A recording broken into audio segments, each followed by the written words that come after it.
তো গাইস আজকে আমি চলে এসেছিলাম নন্দনে প্রতাপবর্তন মুভি সেকেন্ড টাইম দেখতে। আমি একবার অলরেডি দেখে নিয়েছি চন্দননগরে, বাট আমি সেকেন্ড টাইম আবার দেখতে এসেছি আজকে।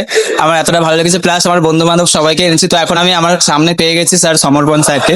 তো আমি স্যারকে জিজ্ঞাসা করতে চাই যে প্রত্যাবর্তন মুভিটা যদি আপনাকে মানে খুব ছোট করে ডিসক্রাইব করতে বলা হয়, তাহলে আপনি কি বলবেন যে দর্শকদের কেন দেখা উচিত? প্রত্যাবর্তন প্রথমত দেখা উচিত, এটা আমরা খুব ভালোবেসে বানিয়েছি দর্শকদের জন্য, এটাই প্রধান কারণ হওয়া উচিত। এটা ভালো ছবি, আমাদের মনে হয় ভালো ছবি কিরকম বানিয়েছি সেটা তো দর্শকই বলবেন, সেটা আমি বলবো না, সেটা আমার ধৃষ্টতা হবে। এটুকু বলতে পারি যে গল্প খুবই রিলেটেবল, মানুষ খুব সহজে রিলেট করতে পারবেন এবং তাদের জীবনের প্রাত্যহিক আঙ্গিকগুলো এই গল্পের মধ্যে, এই সিনেমার মধ্যে দেখতে পাবেন, যেখানে তারা মনে হবে যে এটা তো আমি। দেখো, যে কোনো ছবি দর্শকের ভালো লাগে তখনই যখন দর্শকরা নিজেদেরকে সেই ছবির মধ্যে দেখেন। সেটা আমাদের সত্যজিৎ রায়ের ছবি বলি, সেটা আমরা প্রীতি ঘটকের ছবি বলি, মৃণাল সেনের ছবি বলি, অমিতাভ বচ্চন, শাহরুখ খান, সালমান খান, সবাই, মানুষ যখন গিয়ে দেখবে যে সেই চরিত্রটা আমি, এটা আমি, আমারই গল্প, তখনই কিন্তু সেটা একটা সাকসেসফুল হয়। তো এটাই বলবো যে ছবিটা দেখুন, ছবিটা দেখলে আপনারা নিজেদেরকে হয়তো কোথাও গিয়ে খুঁজে পাবেন, রিলেট করতে পারবেন। আমাদের জেনজি জেনারেশনের জন্য ছবিটা ভীষণ ভাবে মানে রিলেট করা যায় নিজের লাইফে। Thank you. মানে তুমি যে এটা মানে আজকে জেনজি হয়ে হ্যাঁ, হ্যাঁ। এটা তুমি বলছো, এটা আমার কাছে অনেক বড় পাওনা। এবং শুধু তুমি নয়, আমি প্রায় আমি তোমায় বলি, বিগত 7 দিন ধরে আমি মিনিমাম কম করে 2-3 হাজার জেনজির কাছ থেকে আমি হোয়াটসঅ্যাপ পেয়েছি, আমি ইনস্টাতে আমি ডিএম পেয়েছি, যে তারা বলছে আমরা রিলেট করছি। আমরা কিছু কিছু মানুষের, কিছু কিছু জেনজির আমরা অডিয়েন্স রিয়াকশন আমরা নিতে পেরেছি।